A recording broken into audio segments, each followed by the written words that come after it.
West Side Story, or the version I'm talking about today, is a 1961 American musical romance drama film directed by Robert Wise and Jerome Robbins. It follows two groups, the white all-American gang of the Jets and the brown Puerto Rican immigrant group of the Sharks, and especially the budding romance between Tony the Jet and Maria the Shark.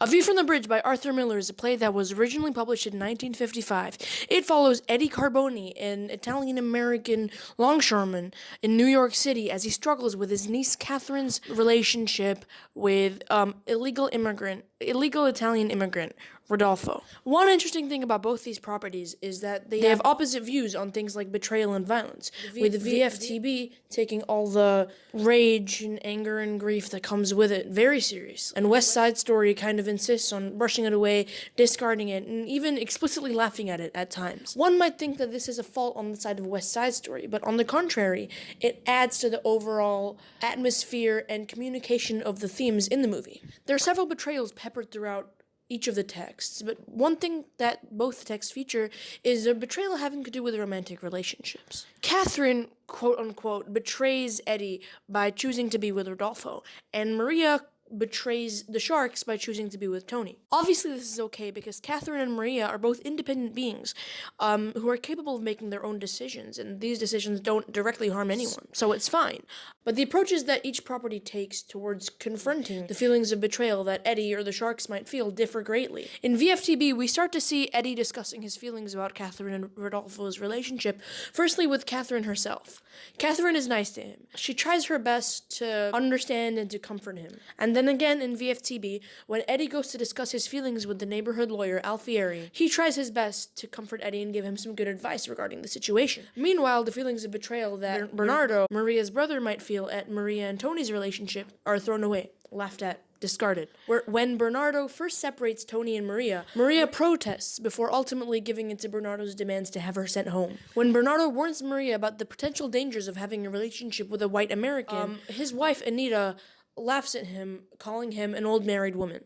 The characters of West Side Story don't extend the same patience to Bernardo that the characters of The View from the Bridge extend to Eddie. Instead of inquiring about Bernardo's reasoning and his biases regarding the situation, in order to reach a deeper understanding of him, West Side Story is only interested in the surface motivations and what he says. VFTB, on the other hand, tries to get down and dirty into Eddie's Freudian subconscious. The characters all either understand him or make a very strong attempt to try to.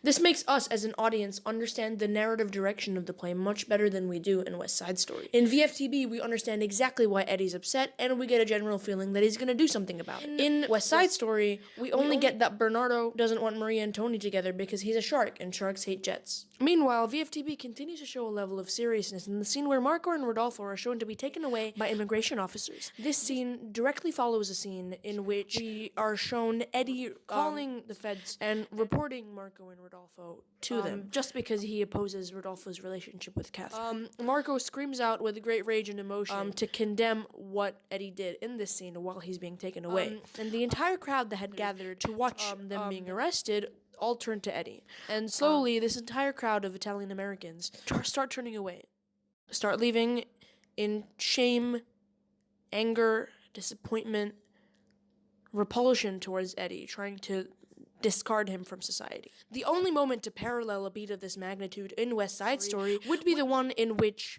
Tony kills Bernardo during a rumble by stabbing him. Tony is, of course, appalled and ashamed, but the Jets just keep on fighting.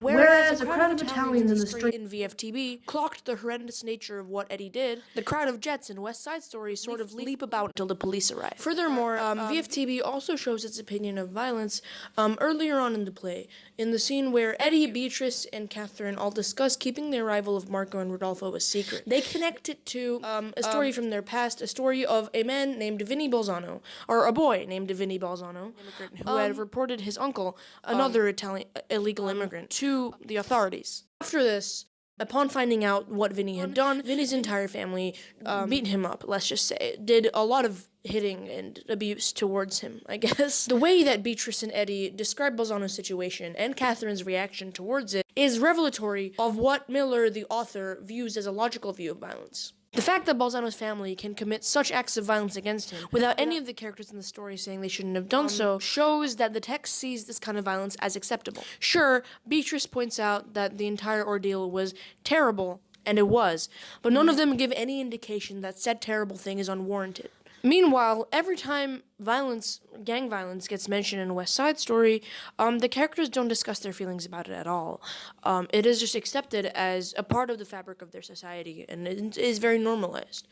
It all just is the way it is. All this is to say that is exactly what makes West Side Story so devastating as opposed to VFTB. VFTB knew what was coming all along. It had enough maturity to admit that, from Alfieri's opening monologue to his closing. But West Side Story let us want for a different ending than the one that gave us. The fact that nobody in West Side Story takes the time to explore the depths of what occurs in their world really makes all the deaths in it significantly sadder and more helpless, as opposed to VFTB, a capital T tragedy where everything was taken so seriously that the audience really had no choice except to come to a morbid understanding of the only ending a character like Eddie could reach. And the fact that West Side Story is just race politics Romeo and Juliet, that ultimately the Jets and Tony and Maria are all just kids that don't fully understand the consequences of their actions, of their hate, of their love, just acts to exacerbate the quiet melancholy of the show.